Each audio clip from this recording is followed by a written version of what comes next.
Hello, everyone, and welcome to another episode on the Sports Stories podcast. I'm your host, Seiji McSwain, and let's get right into today's episode. Now, for today, I'm going to be going over my Week 2 predictions for the second week of the NFL season. I kind of blanked out there, but I do think this one's going to be really entertaining. Last week was a really good week to see the talent and what the offseason moves have been like. And I can't wait to dive deeper into that as I go further into the game. So I'll go ahead and start my Week 2 predictions. Now, the first game is on Thursday. And if you're watching this or listening to this, most likely it's going to be posted on Thursday. So for this game, it's going to be the Chargers versus the Chiefs. Or Chargers at the Chiefs. Now, the Chargers had a pretty decent win over the Raiders last week on Sunday. Now, they played a really good game on defense. They were able to force Derek Carr to 3 interceptions and basically minimize Davante Adams. I put minimize in quotes mainly because, Davante Adams is still a great player, so it's going to be hard to stop him. But the Chargers did pretty good in limiting the amount of yards that he got. Davante Adams still, I believe, got about 1 or 2 touchdowns that game, so they didn't really minimize him too much, but I don't think he played that big of a role during the game. But they definitely did minimize Hunter Renfrow and Darren Waller's play in the game. Raiders weren't able to get to them that much. The pass rush was definitely on Derek Carr, especially Khalil Mack for that last play on the Raiders drive that definitely helped them with the strip sack there to clinch the game. And then on the Chargers offensive side of the ball, they did really nice as well. Obviously, they did take a hit with Keenan Allen being out for the majority of the game due to a non-contact hamstring injury. So I do hope that he does get better. And it looks like he's not going to be playing in this game either against the Chiefs. But they still did pretty good. Justin Herbert was targeting Carter, or I want to say Jordan. I'm not really too sure what his first name is, but he definitely was getting to Carter. I think that's definitely a fantasy, spot that you want to look at him for. Also, Gerald Everett, coming out of Seattle, he went over to the Chargers, and he's a pretty good tight end, and definitely looked like a favorite for Herbert. He was going to him a lot. I definitely picked him up off of waivers in one of my fantasy leagues. I think he's going to be really good, especially since I had Cole Kmet last week, which Cole Kmet had he had 1 target and 0 points. So definitely had to get Cole Kmet up out of here and get Gerald Everett. So hopefully he gets some targets for this game. But overall, I think the Chargers did have a really good play, they did, but they played good. That's what I'm gonna say. Not really sure why it's not connecting, but the Chargers played a really good game against the Raiders, and they were able to really just clinch down defensively and performed really well on all offensive cylinders. Austin Eckler also had a really good game, so I think overall Chargers did really good. And going over to the Chiefs side of the ball, I wasn't able to watch most of this game. I just mainly was able to watch the highlights due to work. But the Chiefs, they played amazing. They kind of just showed everybody that Tyreek Hill wasn't as big as a factor. And I did kind of fall into that narrative that Tyreek Hill was a big factor in, the Chiefs' performance. And I think he still is, but it just kind of showed that it wasn't really that big of a hit. Patrick Mahomes has Travis Kelce as his main target now, which I have Travis Kelce in one of my fantasy leagues, and he was definitely amazing. He did get a lot of points for me, and he was mainly getting into Travis Kelce. He got a couple to Juju Smith-Schuster, even though he did fumble. Clyde Edwards-Helaire had a good game, coming off last season, which I think wasn't his best, and he definitely looked like he was a running back number 1 in that game, and he was doing his thing in the backfield. Patrick Mahomes just going off as usual. Marquez Valdes-Scantling didn't really see much, kind of just a veteran wide receiver presence there, and Mecole Hardman also didn't see much, but I think Patrick Mahomes kind of evenly split the ball amongst all his targets, but definitely Travis Kelce was his main target. And then defensively, they kind of just ripped the Cardinals apart. And most of the Cardinals' points, I want to say, were mainly in garbage time. So they beat them pretty handedly. I believe they beat them by 23. Yeah, the Chiefs did really well. They did their thing. And I don't think they have any major injuries to really report. The defensive side of the ball looked good. I only had question marks mainly because of the loss of Tyrann Mathieu, but they still looked great. So the Chiefs are the Chiefs still. Okay, and they're not a bad team. I think they just had some hiccups last season, pretty late, and that's what kind of hindered them. But they're still a great team. So the Chiefs look really good. As for this game, I'm gonna have the Chiefs winning this one. The Chiefs did really good last weekend. I think they should do pretty good. I mean, the Chargers kind of struggled a little bit late there against a Raiders team, which I think is a little bit less, on the par with as the Chiefs are. So I think stamina will be their main factor for the Chargers. If they can keep their stamina up and make sure that the game doesn't, start going away from them like it did last week, where they did have a lead and the Raiders kind of started making a comeback. So if they're able to, have stamina, get the lead and maintain it, the Chargers could win. But I think the Chiefs are just such a great team that I can't really say that the Chiefs are going to lose, especially with home field advantage. Now next we have the Patriots at the Steelers. Now the Patriots did not have the best game against the Dolphins. I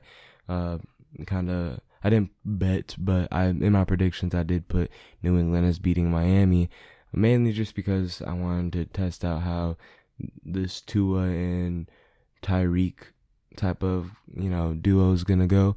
And I didn't think it'd be that great at first, but during this game they kind of proved me wrong. And the Patriots overall, just offensively, they just could not do much. I mean, Mac Jones had a pretty decent game. He was 21 for 30 and had 193 yards, 1 touchdown to 1 interception. But overall, I mean, it wasn't looking good. They couldn't really get much off the ground. They weren't really airing it out either. Offensively, it just looks like they really couldn't connect and make the plays that they needed to, especially with Mac Jones being sacked twice for a total of 20 yards. So it overall just wasn't the greatest performance offensively by the Patriots. Defensively, it wasn't too bad. They were able to make Tua fumble a couple of times, but they really couldn't get many turnovers off of those. And they just weren't really connecting either defensively and offensively. The defense was really just letting Tua air it out to Tyreek. Even though Tua didn't look like the most accurate quarterback during that game, I mean, it still was a great showing by the Dolphins, and the Patriots just really couldn't keep up from what it looked like, and they just had a hard time kind of just connecting with offense and defense. Defense just couldn't capitalize on the fumbles, and then offensively they just weren't able to do anything really to advance the ball up until kind of garbage time there. So they ended up losing to the Dolphins last week. And then the Steelers, probably one of the biggest surprises of the week, beating the Bengals in overtime. And I believe that was 23-20, and that one was a very interesting game because I was looking at it while I was watching the Lions game, and I was expecting the Bengals to actually do pretty good, but Joe Burrow had like 3-4 interceptions, and they were fumbling the ball. The turnovers that the Bengals were having were pretty bad, and I mean the run game, they couldn't really do much. Defensively, it just was it was a performance, I would say, until the end. I mean, how are you going to let Mitch Trubisky kind of ball out on you? So the Steelers were doing their thing defensively. They're going after the ball again. They had those 4 turnovers, I believe, in total. And they were able to capitalize They allowed the offensive side of the ball to capitalize on those fumbles that they recovered. Minkah Fitzpatrick with an early pick six and with a block later in the game. That was pretty incredible to kind of help his team out and prevent the Bengals from kind of sealing the deal in overtime. Now, it does look like TJ Watt will be out for about 6 weeks due to a pectoral injury. So it does look like he's going to miss about several weeks. So that is a big hit for the Steelers. But I think that their defense can still make some plays. I think that they have enough game players on that defensive side of the ball to really maintain a winning team. And then on offense, I mean, Mitch Trubisky, I'll say it right here, man. I am a big Mitch Trubisky doubter, but he did prove a lot of people wrong. I think a lot of people expect him to just do bad, and they're going to have Kenny Pickett in, mainly because we didn't see that much from him in the preseason, or I'd say that much good plays. Sorry. That kind of warranted him the quarterback one slot, but he was able to get it, and he kind of showed out in this game, and played against one of the better defenses in the league, coming off of a Super Bowl, or coming off of an AFC championship. I mean, they're defending AFC champions, and Mr. Trubisky had a pretty good game. Didn't really hear much from Najee Harris. I mean, overall, I think he was pretty quiet during the game. They couldn't really get much off the ground, I want to say, but overall, I mean, offensively, I mean, that Deontay Johnson catch was amazing. I mean, that one-handed catch off the sideline too was pretty good. So overall, I think it was great. Yeah, they couldn't really get much off the running game, but they were able to air it out, especially Pat Freiermuth, who had a couple clutch plays there at the end to get them into field goal position. But overall, the defense did really good. Minkah Fitzpatrick, definitely a defensive highlight for the Steelers. And yeah, overall, I think the Steelers played well on all cylinders to play against a really great team. Now, again, my issue with the Chargers, their stamina was a little bit off. They allowed the Bengals to kind of make a comeback here and bring it within overtime. But luckily the defense did their thing, especially, again, Minkah Fitzpatrick, who blocked the kick in overtime to give the Steelers another chance at scoring. And Chris Boswell, he did miss the first kick in overtime, but he was able to make the second one. And it was great to see that, as Minkah Fitzpatrick is one of my favorite players, or favorite defensive players in the league right now. So it's great to see him do good. But I think Mike Tomlin, giving the team black Air Forces was great. I think that's what they needed. The team just needed a pair of black Air Forces. The black Air Force energy went inside the team, right? The energy of the black Air Force and George Pickens, right, combined in this thing, right? And it blew up in the locker room, and the entire Steelers team was infused by this energy of George Pickens and the black Air Forces, and then they were just balled out, and they were playing aggressive. And this is definitely the Steelers I didn't think would play. I thought they wouldn't really be that good. I believe in my predictions, I kind of just said that as a flat out choice as the Bengals winning, but the Steelers came to show out, and they did. They definitely did, and they were able to beat one of the better teams in the league. Now, as for this game, just due to the Patriots' poor performance against the Dolphins, I'm going to have to give this one to the Steelers. I think if the Steelers can beat the Bengals, I think that Bengals team is a lot better than the Patriots team. I think the Steelers can definitely win this one. I think Mike Tomlin's coaching is a lot to do with how the Steelers won the game. I think he's a really great coach, and he's really good with game plans. And Mike Tomlin and Bill Belichick are two really great coaches, so I can't wait to see how this one goes, just coaching style wise. But overall, I think that the Steelers are just a better team overall, and they're going to be able to get the dub here. Okay, now next we have the Panthers at the Giants.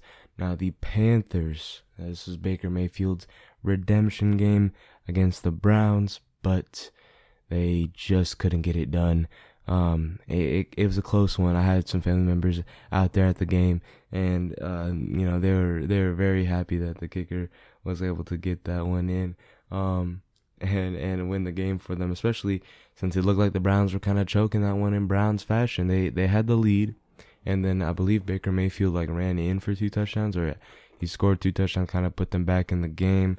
The Panthers defense was doing pretty good, and then kind of went into that little area. Okay, near the end of the game, Baker, I believe, runs in for a touchdown, has the lead up by 1, and the Panthers defense, they really couldn't stop the Browns, and the Browns were able to kick that game-winning field goal at the end.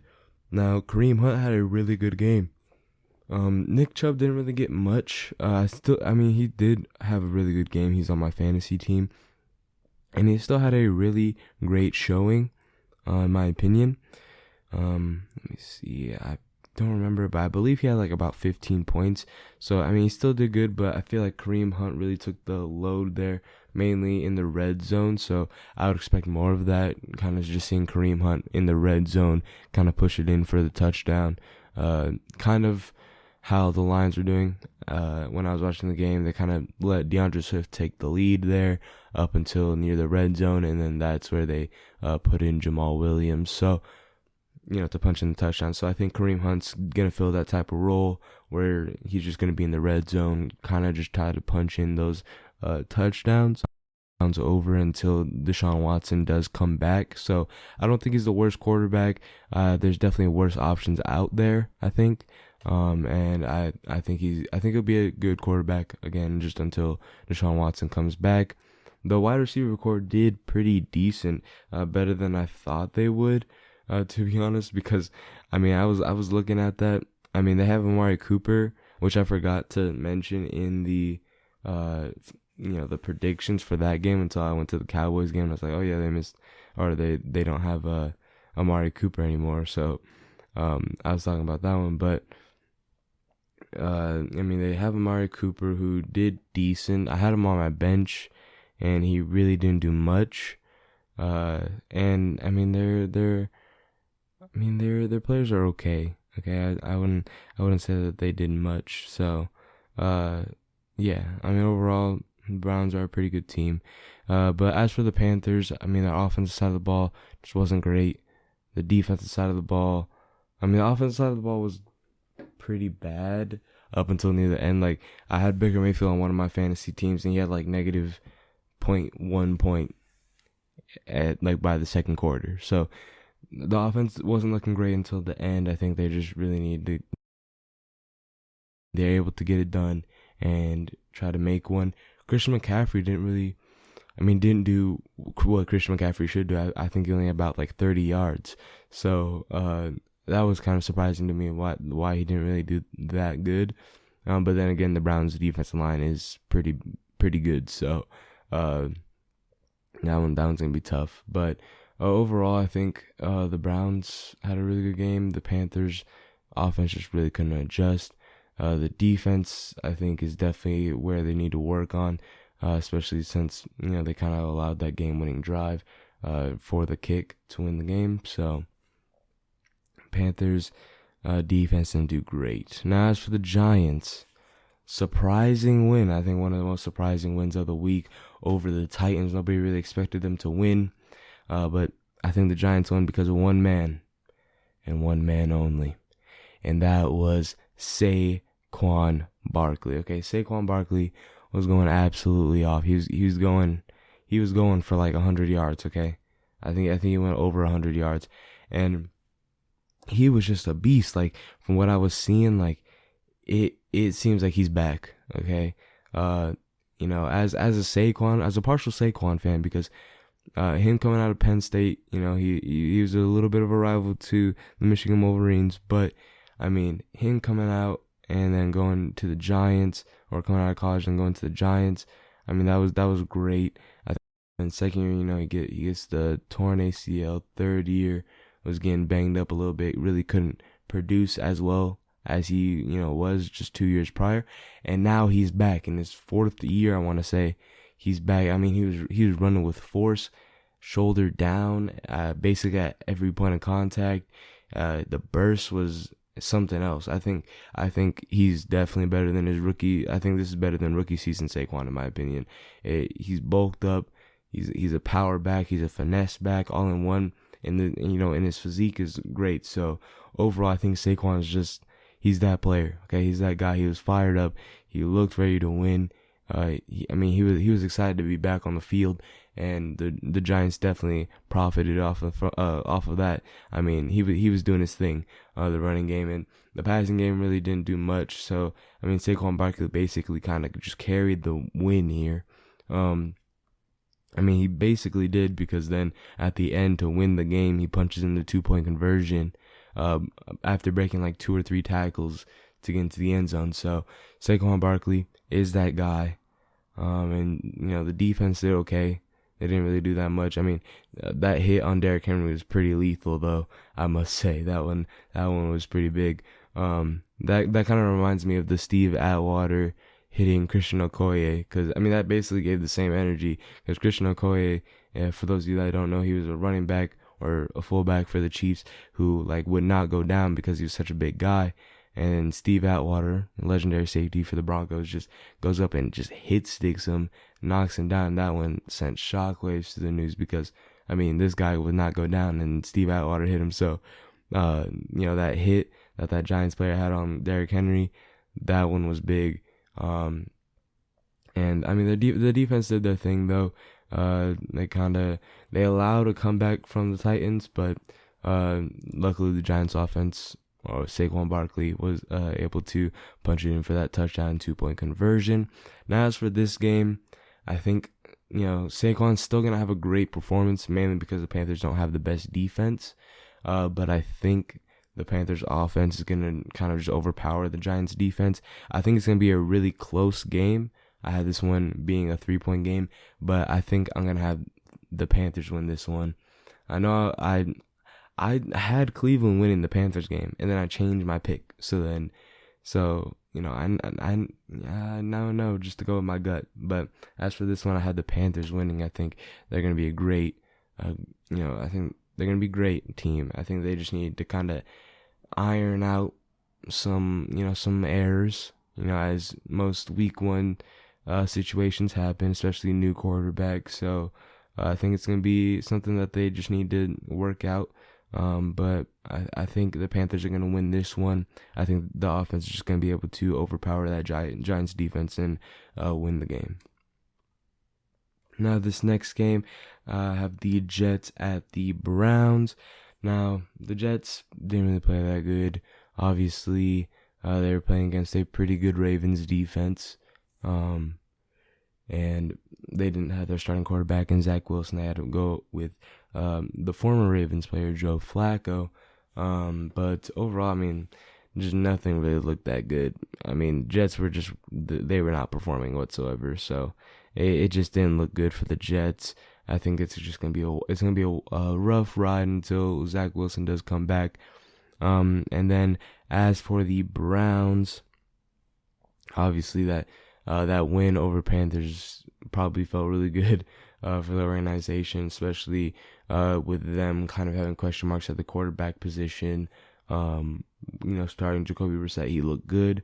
Amari Cooper did pretty good, decent. But Kareem Hunt definitely was a shot for the Browns offense. So that I think the Browns have a lot of hope for that offense. And then the defensive, Myles Garrett is Myles Garrett. Myles Garrett is Myles Garrett.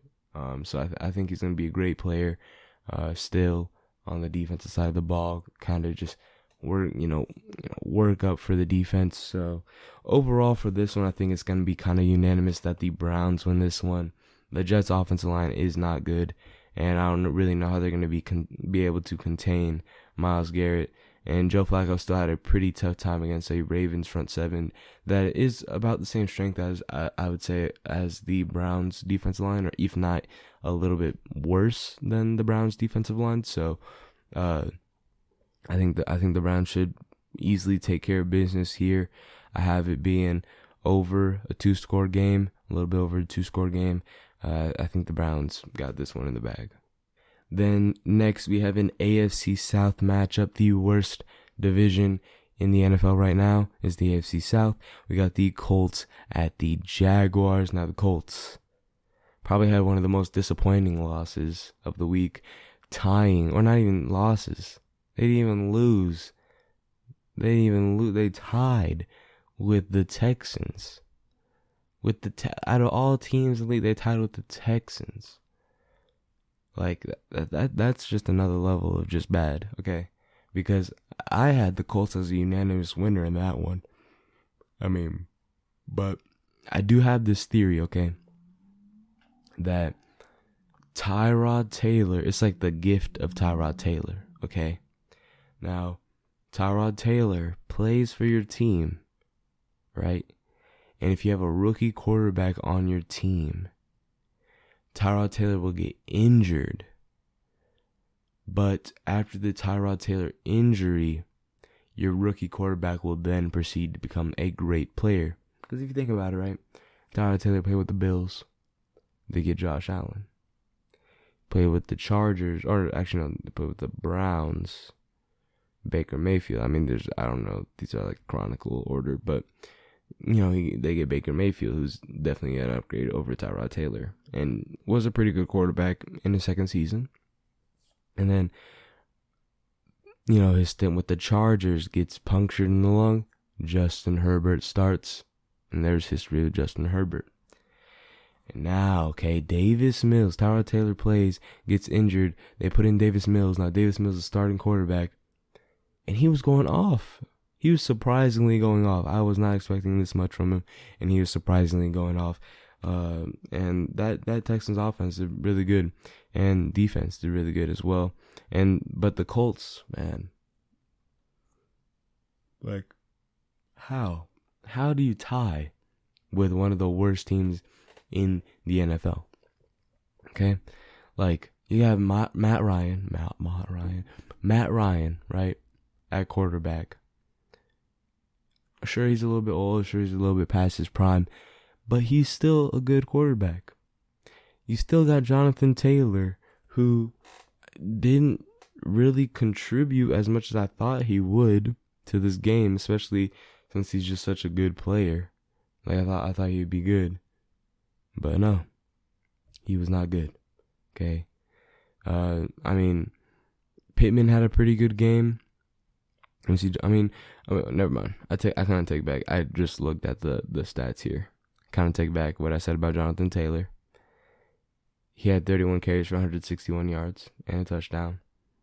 So I take back what I said. But still, like, you know, it let me see here. Okay, it doesn't look good. Okay. Matt Ryan had 4 fumbles. He had 4 fumbles. And an interception. And he was 32 for 50 for 340 yards. Jonathan Taylor was 31 carries, 161 yards. And Michael Pittman, 9 receptions for 121 yards, right? So mainly, the fumbles, the turnovers. 5 total turnovers. The Texans really didn't do that much either. I think they just worked a little bit more coherently and, you know, had less turnovers. Davis Mills had 0 interceptions, and they only had 1 fumble. Or Davis Mills fumbled the ball once, but they were able to get that back. He lost that one. It's the other one, but yeah. So it was 1 turnover to 5 turnovers. Really, the Colts just have to blame themselves for this loss. If they didn't have that many turnovers, they most likely would win the game. Then in overtime, the Colts missed the game-winning kick. Rodrigo Blankenship misses the game-winning kick. Then the day after the game, the Colts cut Rodrigo Blankenship, or at least 2 days. They just cut him. They're like, oh, you missed that. They cut the kicker. Okay, they cut Rodrigo Blankenship. And so Colts just look like a dumpster fire right now. Okay, especially that defense. Like, how do you not pick off Davis Mills?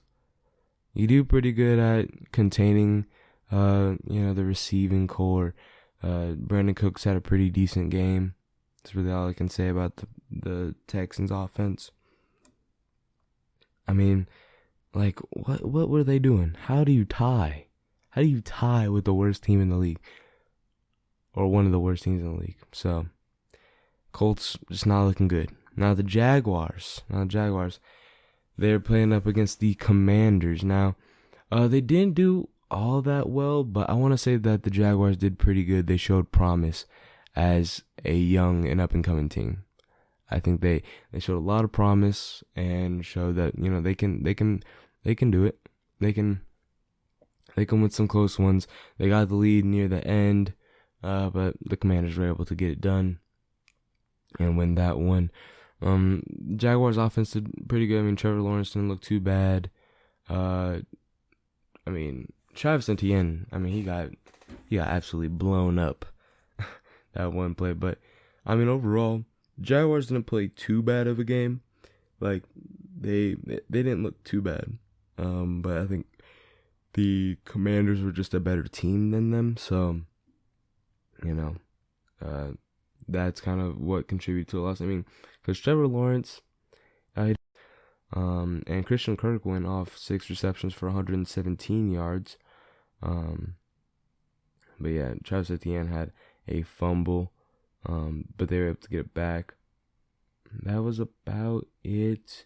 Javon Walker had 4 total tackles, as well as a pass deflection and a QB hit. So, it didn't look too bad. I think Javon Walker also had an interception. I believe that one was at the line too. Yeah. But overall, they didn't play that bad. It's just the Commanders kind of were able to just overpower them, especially through the air. And yeah, I think the Commanders had a really good game against them, and the Jaguars are still a really up and coming team, and they need to work some things out, especially with how young their players are. But as for this game, I got the Jaguars winning. Okay, I got the Jaguars winning by 2. I think it's gonna be a really close game, but I think the Jaguars, if they can play the same way that they did against the Commanders, I think they could definitely beat the Colts. And try and get some things done there. So, as for this one, I got the Jaguars winning. Now, next, we have the Dolphins at the Ravens. Now, I think this one's going to be a pretty good one. Now, the Dolphins, Tua to Tyreek, seems like a pretty legitimate, duo. I think that's a really good pairing. Tua's accuracy just needs a little fixing. As most people probably saw that one that Tua had Tyreek wide open, then Tua just hit the dirt. And then one that could have been a pick, Tyreek Hill saved with a one-handed catch. So I think the accuracy just needs a little bit of help, but still a really great duo. And they were doing their thing against the Patriots defensively. They were doing great, but just not much to report on there. Mainly just that Tyreek and Tua look great. And then as for the Ravens, they came off to a really slow start against the Jets, surprisingly. I thought, they'd be starting off firing all cylinders, but I guess they just need a little bit of a warm up, and they were able to get that warm up near the end half of the game. And, they started picking it up. Lamar Jackson throwing bombs as usual.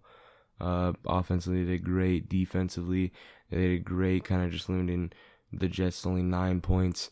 And yeah, overall they did amazing. So, as for this one, I'm gonna have to give this one to the Ravens. They got home field advantage. And I think, I think they can do their thing. Last year, Lamar did tear apart the Dolphins defense, even though they did have Marquise Brown. So that one's definitely going to hurt a little bit, but it didn't look like it caused that much of an issue.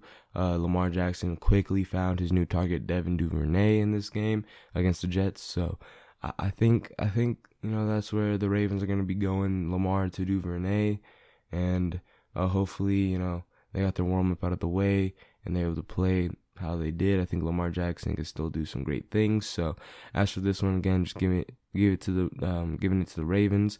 I got the Ravens winning this one by 4.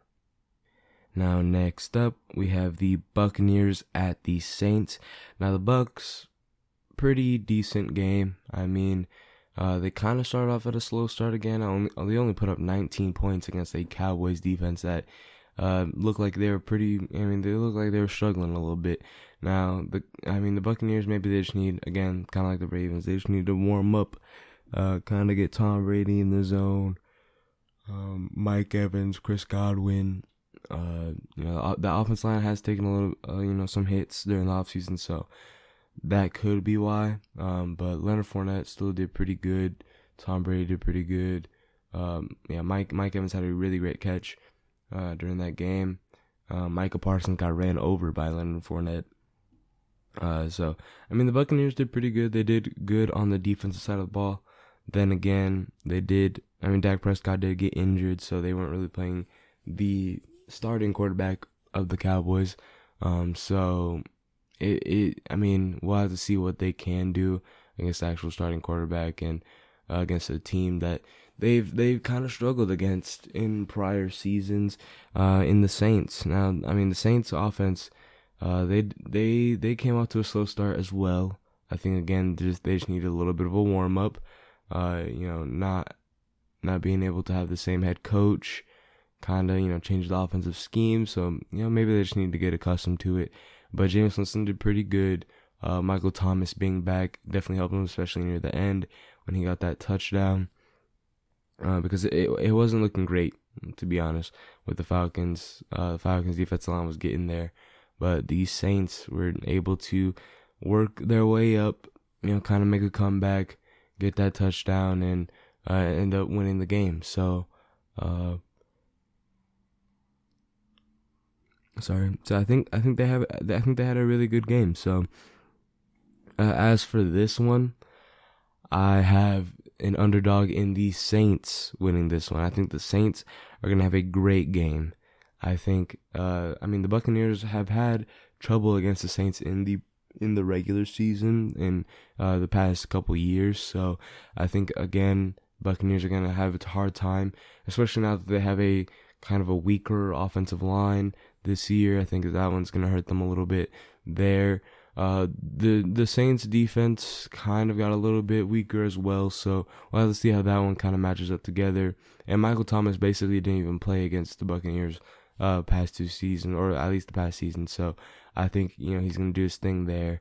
And I think the Saints defense and offense is going to step up here, and it's a division matchup, so I think they definitely need to win this one. So give me the Saints by 8. Okay, now next we have the Commanders at the Lions. Now the Commanders had a pretty good game against the Jaguars. Now they did allow the Jaguars to make a little bit of a comeback, but they were able to kind of stop it, put it back in its tracks there, and win the game. Carson Wentz had a pretty decent game, I'd say, for his first game in this new Commanders system. Terry McLaurin surprisingly didn't really do much. People are already taking to Twitter calling him Terry Not So Scary. He played on his nickname Scary Terry. It just looked like the Commanders really didn't do all that much to really, give off that vibe that, they're there. Carson Wentz went 27 for 41, 305 yards, 4 touchdowns, 2 interceptions. Antonio Gibson starting in here now for Brian Johnson, who is in he's in good condition, but they're just giving him a break for couple weeks. So they put in Antonio Gibson as a starter, and Antonio Gibson had a pretty good game. He had 58 rushing yards and 72 receiving yards with no touchdowns. Curtis Samuel did have that fumble, which definitely hurt them, but really my main issue with the Commanders would just be stamina again. You allowed one of the weaker teams in the league to get, or at least start up a comeback against you. So we'll have to see what they do. But I don't expect that big of a performance by the Commanders here. Now, as for the Lions, as somebody that did watch the entire game on Sunday with the Lions and Eagles. Now, for some reason, the Lions could not adjust to Jalen Hurts. They did not put a quarterback spy at all. I mean, Jalen Hurts ran twice for almost 20 yards, and they still decided to do man coverage and zone coverage with the linebackers turning their backs toward the quarterback, and Jalen Hurts just was able to take off. The defense was secondary was definitely weaker especially against A.J. Brown. A.J. Brown was going off. I had A.J. Brown on my fantasy team, and I was playing against Jalen Hurts, so I can vouch for both of those that they were tearing the Lions defense up. And on the offensive side of the ball, Jared Goff is just bad. I'm Jared Goff hater, okay? Ever since he came to the Lions, okay? I mean, he came here instead of Matthew Stafford, or like intern of Matthew Stafford, right? And so that's already a negative point in my book. But he comes in here and he's bad. Okay, he was already bad on the Rams, and he comes here and he's bad. Horrendously bad. Okay? I mean, last season he was just bad. Okay? I can't put it any other way. Horrendous, trash, terrible, any other synonym for bad. Okay? He was dog water. Okay? He's so bad last year, right? And then near the end of the season kind of starts picking it up. And then in this game, he throws an interception in double coverage. You have a person wide. He had several wide receivers wide open. He just tends to force the ball way too much, especially to T.J. Hawkinson, who's his favorite target. Tends to kind of force it. Okay. Now I believe this one was going to Amon-Ra St. Brown, who didn't have the best game. I think a lot of people were expecting a lot from him. For me personally, I wasn't expecting a lot from him, or at least, what I think everybody's kind of hyping him up to be something else. But I mean, he still kind of fit the role of being that good wide receiver. But I wasn't expecting anything special really coming off the gate. It seemed like he, took his time. He dropped a few passes, but yeah, I mean, that's what I can say there. But the offense was still doing their thing, especially near the end of the game. They didn't give up. As a Lions fan, that's like what's the hardest part, right? Because they always lose like the close games, and then the announcers are like, "Well, they gave it their all." Like I want to win, okay? I want to win. I can't be out here starved of a win again, okay? I can't go 11 games with no wins, okay? I can't do that again. That's not gonna happen. I can't do that. Now, again, I did have the Eagles winning this one, but the offense is just bad, okay? Like they start off pretty hot. DeAndre Swift is a different breed, okay? DeAndre Swift is him. He's him. He's that guy. He's that guy, okay? I need everybody to know that DeAndre Swift is still that guy, okay? Last year he was injured, right? So that kind of gave Jamal Williams the starting job. Kind of needed more running back. So I feel like a lot of people forgot about DeAndre Swift. But he's him, okay? He's that guy. He's that guy, okay? He had a great receiving day, great running day, okay? And, I mean, he basically kept the team in the game, okay? For the most part. Now the defense was just bad. Okay, I already talked about the defense, how they just weren't adjusting. And near the end of the game, they did start to pick it up, and they got that 3 and out after the attempted onside kick to pull the game within 3, or to allow the Lions offense to pull the game within 3. and then they couldn't get the tackles. They needed like 2 big tackles, right? Because it was 3rd down. They still had timeouts, and the timeout calls that they were doing, that the coaching staff was doing, was just kind of badly timed. Like, why take a timeout? You're kind of like, they were kind of just helping the Eagles with the timeouts. So the timeout game was just not it in this crunch time, and they just gave the Eagles too much time to really figure out a play, and they were able to get that first down. I mean, I thought they had him on that last play with Miles Sanders running to the outside on the left. I thought they got him, right? Because Aleem McNeil came off of the block. He had one arm wrapped. Then Aiden Hutchinson and I want to say Charles Harris come in for a tackle, and then it like hits Aleem McNeil out of the tackle. Like, it was like Madden. It was like a Madden play developing. And then he hits him out of the tackle. Miles Sanders breaks it off for a 15-yard run and ends the game off on that. And that one hurt. As a Lions fan, just watching them blow the game over and over again, or at least blow a game like over and over again, just hurts. It hurts. Okay, no pun intended.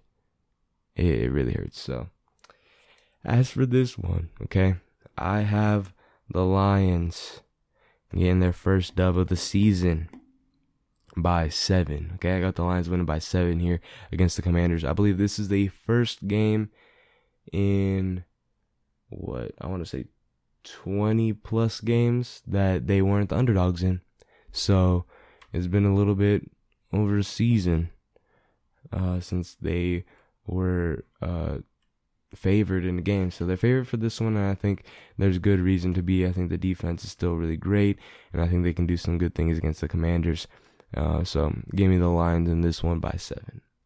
Okay, now next we have an in-division matchup in the NFC West with the Seahawks at the 49ers. Now the Seahawks doing their thing against Broncos country. Okay, did their thing against Broncos country. Geno Smith went off. Geno Smith MVP already, I'm calling it. Geno Smith is going to be the MVP of this league. Obviously, that's a joke, okay? It's still going to be Justin Herbert. But Geno Smith went off. Probably gave the best quote of all time, okay? That has ever been said in the history of mankind. I think Geno Smith probably had the best bar, the best quote, the best piece of poetry, best story, best anything, okay? Best speech, okay? You can't tell me that quote it's not a bar. That ain't fire. That's gonna be everybody's caption, bro. If you're a football fan, you gotta put that in your caption, bro. Okay? And that was the goated line. Like, I heard that and I was like, that's tough. That is a tough bar. Okay? Geno Smith is out here. He might revive his career, but I'm calling it that he's probably gonna be benched like halfway through the season. Because I've seen this happen too many times. Gardner Minshew, Taylor Heineke, he's gonna fall off at one point. So I'm not getting too attached to him. I'm not.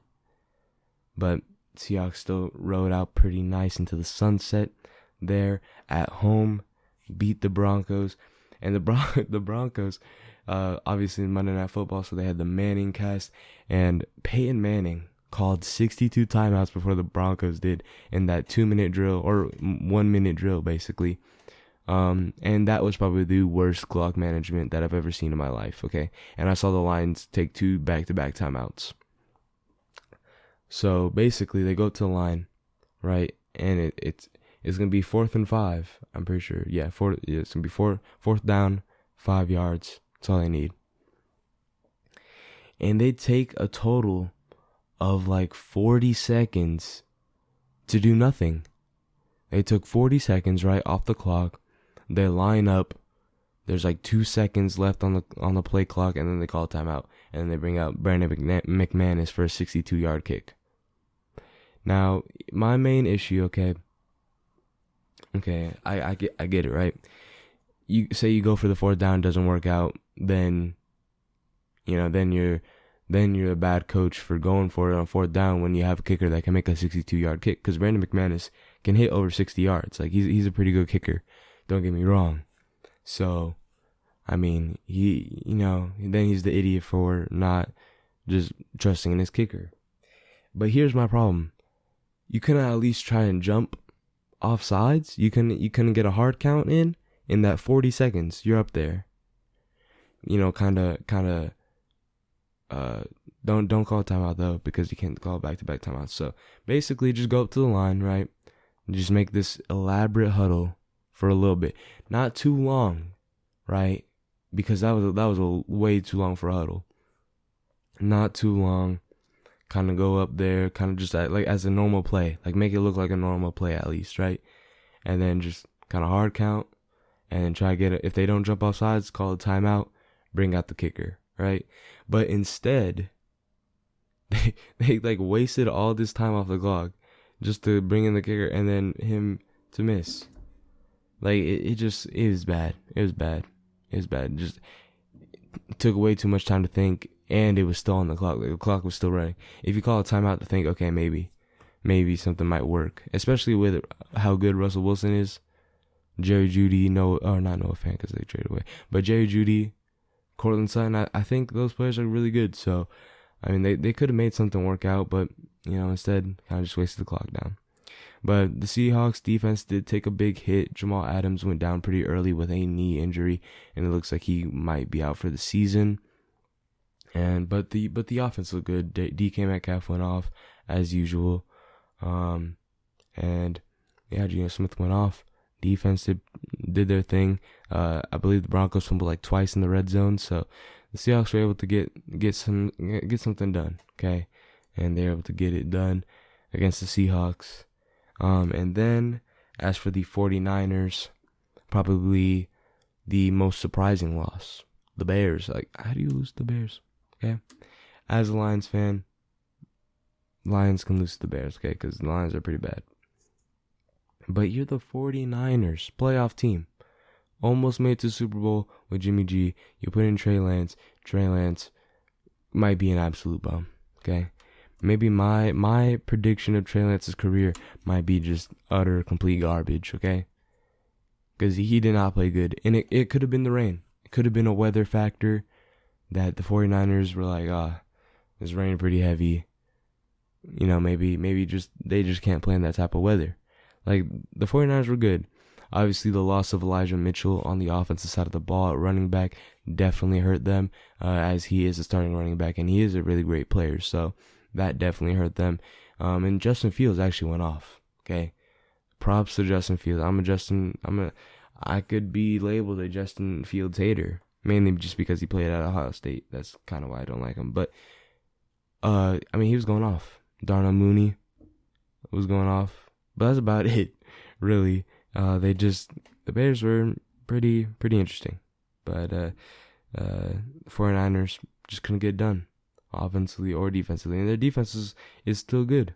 They still have Nick Bosa there. They still got most of the players that were there last year, so they just weren't able to get it done. And I think again it's just weather conditions, but not the place.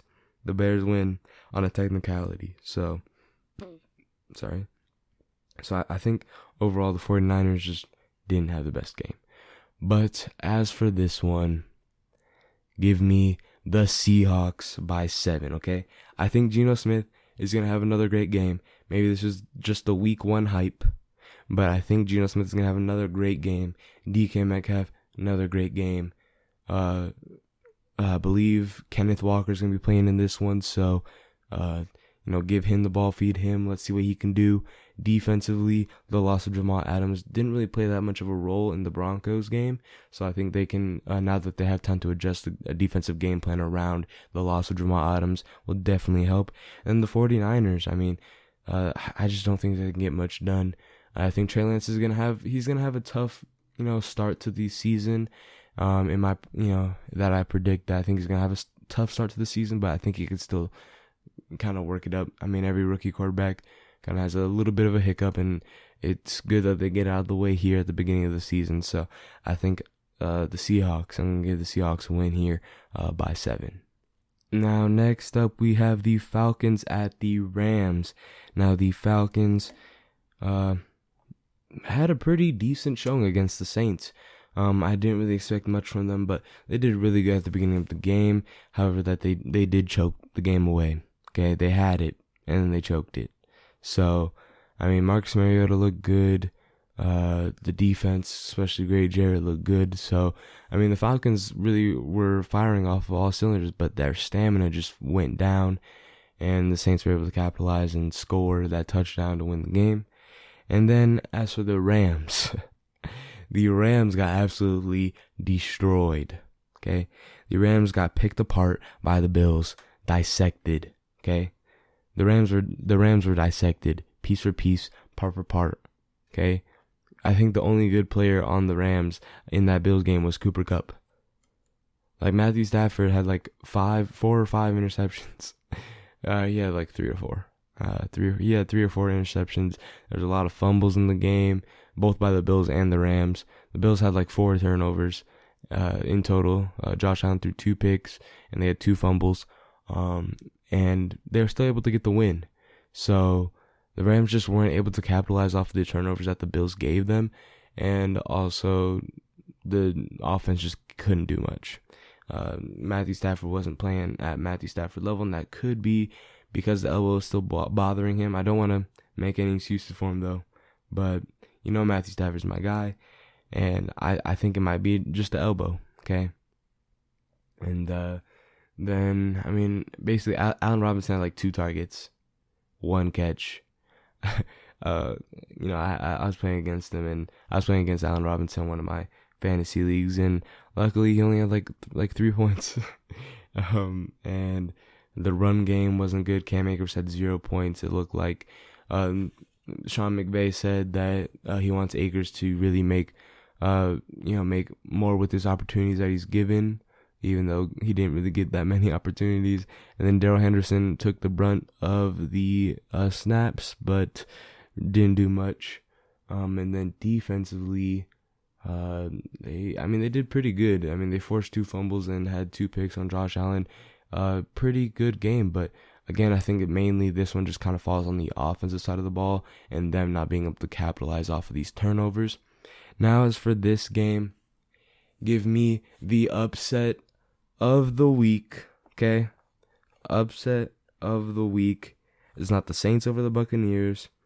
It's not the Seahawks over the 49ers. Give me the Falcons over the Rams by 16, okay? By 16, I'm going to go right here by double digits. Give me the Falcons by the Rams. And I could be a complete idiot right now. And I'm not saying this is definite, but I think this is a pretty decent pick to have the Falcons go up against the Rams. Now, the Rams are projected to have like 8 points on the defense, so I hope the defense does well. But, I think the Falcons are going to do good, okay? Falcons are going to do amazing. No, but I think that I'm just going to put my theoretical money on the Falcons here. I think it's a decent bet. It's a possible bet. I think this is one of the biggest spreads of the week. So give me the Falcons here. I think the Falcons can do it. I think they have a good enough receiving core, kind of like the Bills had. And if they're able to replicate the recipe that the Bills had for defeating the Rams, I think the Rams need to watch out and change their game plan a lot. So let's see what happens here, but give me the Falcons for this one. Now, next up, we have the Cardinals at the Raiders. Now, the Cardinals got torn to pieces by the Chiefs. Just not good. Everybody's now coming back, talking about Kyler Murray's work ethic, Call of Duty, all of that stuff. But it did not look good. Definitely a hit was taken by DeAndre Hopkins, being suspended for 6 games due to the PED violation. And then, Rondale Moore had a pretty good game. Marquise Brown got a couple targets. Overall, it just was not a great showing. The Chiefs' offense is really hard to defend, and the Cardinals' defense obviously took a hit with the loss of Chandler Jones, who went to the Raiders. But it just was not a great showing by the Cardinals overall, both offensively and defensively. Now, as for the Raiders, Derek Carr had a really tough game against the Chargers, threw 3 interceptions, and obviously fumbled the ball. That last drive to possibly win the game, Khalil Mack strip sacked them, and Chargers were able to get the ball. Now Devontae Adams had a few targets and he looked really good, but it looked like Derek Carr wasn't really targeting Darren Waller or Hunter Renfrow either of them that much. And Derek Carr had a few pretty bad throws during the game as well. But defensively, they just couldn't get much done. I mean, to really stop the Chargers offense. They did stop them a little bit to kind of start bringing it back within, pretty good, like 5 points. They did enough there, but, they just couldn't get it done. But as for this game, give me the Cardinals by 2. I think the Cardinals are going to have a really good game plan here. I mean, you faced a really good team in the Chiefs, and I think you just have to start training for that. And, you just have to learn your lessons from those type of losses. And I think, this is where they kind of bounce back, and maybe that flips the switch in Kyler Murray's gameplay, or at least the offense or defense's gameplay. And this one falls in the favor of the Cardinals. Now, as a Raiders fan, it does kind of hurt me to put two straight games in the opposition's favor, but I think the Raiders are just gonna have a tough time this season overall, just adjusting to a new playbook from Josh McDaniels. But we'll have to see. I think this one's gonna be one of the closer matchups of the week. But still, give me Cardinals by 2. And now next, we have the Texans at the Broncos. Now the Texans. Now I'm going to give the Texans a benefit of a doubt here because we all doubted them. We all did. Okay? No one expected the Texans to even do good. But they ended up tying. And they played a pretty good game, offensively and defensively. Davis Mills had a really, really good game. Brandon Cooks had a good game. Defensively, it was okay. Not much. Obviously, it went to overtime, so they didn't really do much. And the game just kind of tied from there. Broncos, offensively, was a disaster in the red zone. They could not punch it in. They were there twice and fumbled the ball twice. So, or not in total, but they at one point in the game, they got there twice and they fumbled twice. So they just weren't able to capitalize when they're in the red zone. And obviously the bad clock management. And I mean, overall, maybe it's just, again, one of those teams that just need to work out their week 1 kinks and maybe can get on the same page for week 2. Defensively, just wasn't the best either. Kind of a lot of really good performance by Geno Smith. And yeah, I mean, it just was not looking good. But as for this game, give me another upset. I'm taking the Texans here. I'm taking the Texans by 4.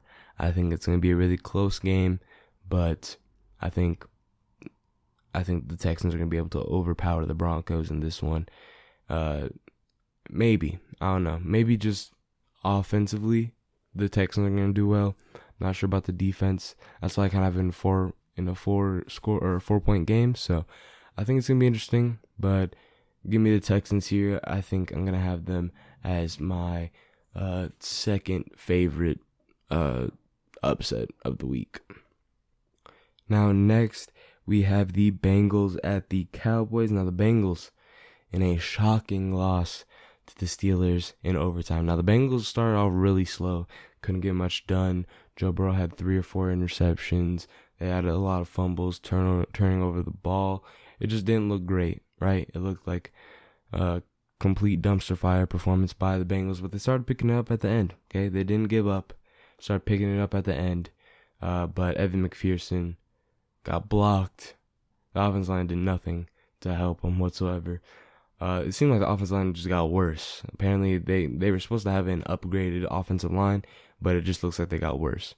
And the Bengals just were okay, right? They were okay at best. And I think this one's gonna be a complete opposite. Okay, especially since they're going up against the Cowboys. Offensively, they didn't do a thing. Defensively, they couldn't do much against Mitch Trubisky-led Steelers. And then, as for the Cowboys, obviously a big hit to their offense, losing Dak Prescott for several weeks.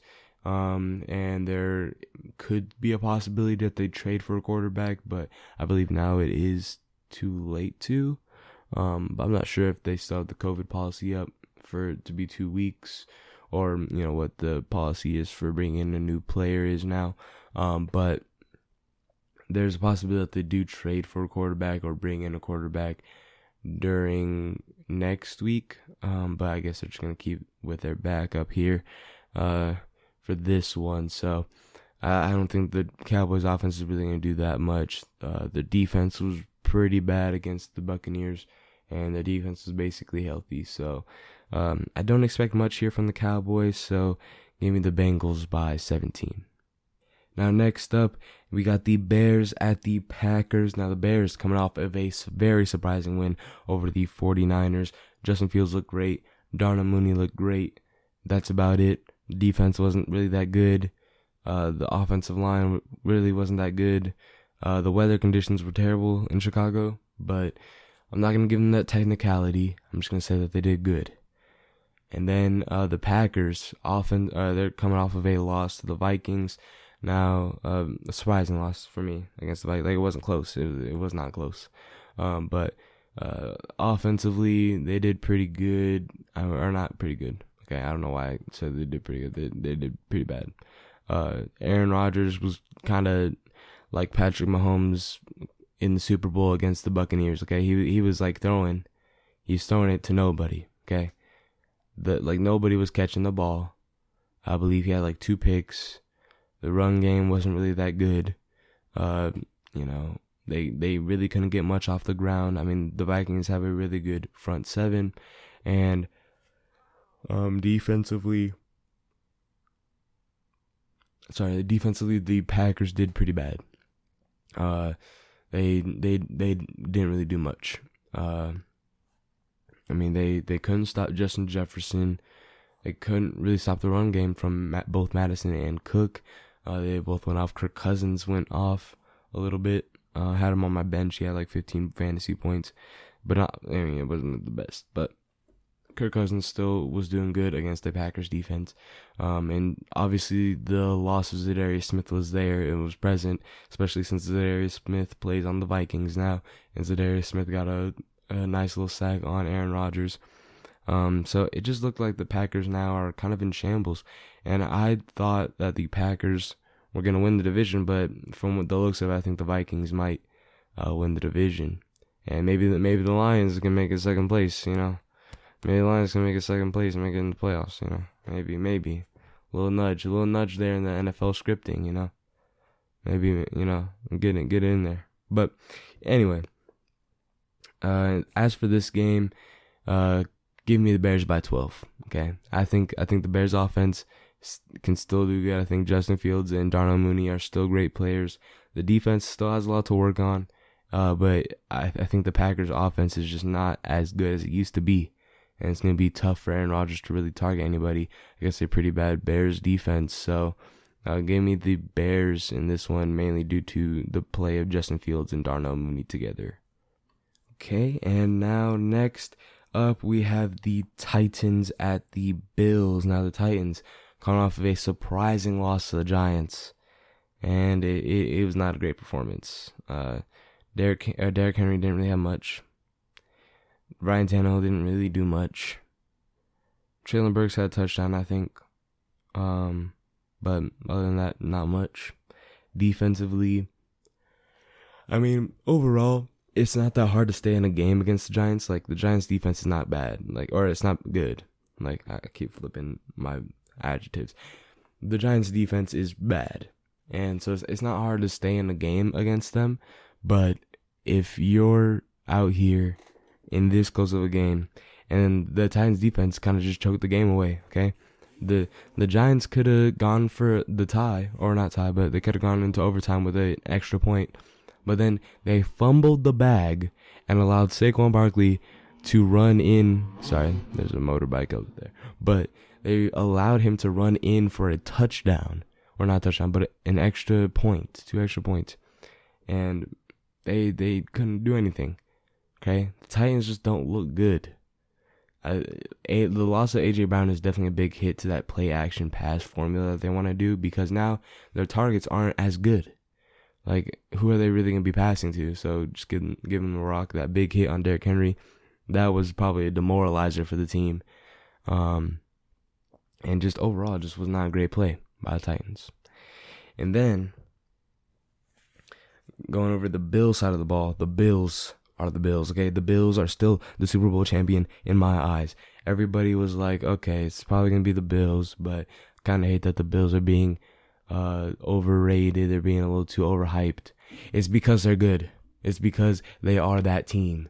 It's because the Bills are the team that are supposed to win the Super Bowl, okay? The Bills are great. Okay, Josh Allen, great. Even though he's a little inaccurate with the ball at some points, he's not protecting the ball as much. He's still a dog, okay? Stephon Diggs, dog, okay? Gabriel Davis, dog. Devin Singletary did pretty good. I mean, he was on my bench for fantasy. He was pretty good, okay? He's pretty good. James Cook, pretty good, okay? The offensive line was great at protecting Josh Allen. Josh Allen was doing it on his legs. Defensively, they did great. I think that's a great team that they have there. Von Miller was going at it against the Rams. He had like 2 sacks, 2 tackles for loss. I mean, he's already, the second most or first, or I think it might be either second or first in sacks in Bills franchise history after that game against the Rams, like for career sacks. I mean, they just were doing great. They were delivering on all cylinders, and I think, again, I'm going to have to give it to the Bills on this one. Give me the Bills by 11. I think they're just a way more superior team compared to the Titans. Now, coming in for the last game in the doubleheader on Monday, we got the Jalen Reagor Bowl, okay? We got the Vikings at the Eagles, okay? Now, the Vikings, obviously I said Jalen Reagor Bowl because Jalen Reagor played for the Eagles and was traded away to the Vikings, so maybe he's looking for a little bit of revenge. But like I said, the Vikings did really great on offense. Dalvin Cook and Madison did really good in the backfield. Kirk Cousins did decent. He did Kirk Cousins things. Offensively, Justin Jefferson looks like a legit MVP. I think he could make a little bit of wiggle room for a wide receiver in that MVP race. So we'll have to see what he can do there. Adam Thielen was doing good in his supporting cast role for that wide receiver core. Defensively, Zadarius Smith looks great still. He looks great. Danielle Hunter, great. Harrison Smith, great. So, I mean, that defense looked really great. Patrick Peterson was getting a little bit burnt, so that could definitely hurt them. But overall, I think the Vikings are a really good team and, could make a little bit of an issue for the Eagles. Now, the Eagles come off of a pretty good win against the Lions. Again, stamina is a thing that could worry me, mainly because they did allow the Lions to make a little bit of a comeback there at the end after being up 31-14 at one point in the game. So, there's a little bit of nerves there, but the Eagles, I mean, Jalen Hurts to A.J. Brown is just amazing. It's a sight to see, really. As a Lions fan, I mean, I was like mad. I was like, why are they allowing that? But I mean, that connection is just beautiful. I mean, I can't ask for a better quarterback wide receiver combo. It's basically as good as Tom Brady and Randy Moss, back in the day with the Patriots. I mean, bro, that duo is gonna be amazing. That duo is gonna be amazing. Miles Sanders, Kenneth Gainwell. Well, they had four different players running for a touchdown against the Lions, and they had a really great game. Defensively, they were able to force a pick. Gardner Johnson, C.J. Gardner Johnson looked great. He looked great. He's definitely making up more of a name for himself coming off the Saints. Darius Slay is still there. He was doing pretty good. James Bradbury that they got from the Giants, he got a pick 6. I mean, that secondary is looking pretty monstrous right now. So I think this is going to be a really good game, but give me the Eagles by 15 here. I think the Eagles are going to be able to beat the Vikings pretty decently. I think it's going to be really close game throughout until the Eagles kind of break it up there and get the win. The folks you said had written you off, maybe? What do you say to them? Yeah, they wrote me off. I ain't right back, though. That's the problem. I ain't right back. Let's go. All right. Congratulations, Gino. Thank you. Joe. They wrote me off, and I didn't write back. And that'll be all for my week 2 predictions. Let me know what you guys think down below. I know I made some outrageous picks, so you can call out those, or even picks that you make yourself, either for your favorite team or just for all the games for week 2. And also, while you're down there, make sure you subscribe if you're watching on YouTube, and hit that notification bell so you'll be notified. That's a new verb now. You'll be notified of all the videos that I post on the channel. Posting pretty consistently now that the NFL season is up and going. And so doing that, and then also while you're down there, leave a like, and then also share with a friend that you think might want to listen to my week 2 predictions. And hopefully they like my predictions. And I should probably go over the record. But first of all, if you're also listening to this on Spotify, make sure you go ahead, leave a follow, and rate the podcast 5 stars. That'd be greatly appreciated. But my record for week 1, or at least for the season so far, I'm going to be tallying them up over the season. My record is 7-8-1. Not the best week for me, hopefully I can make a comeback. But you guys voted on the Instagram polls, and if you're all the way down here, that means you're a fan. But if you're not already following the Instagram page, make sure you go follow sport_stories_podcast on Instagram. And that's where I kind of put all the polls for the games for the upcoming week. And you guys can vote for them yourselves. And then I kind of just tally them up and see what you guys get. And we actually flipped on 2 games. You guys voted on the Panthers, and I voted on I voted on the Panthers. You guys voted on the Browns. Browns ended up getting the dub, so you guys won that one.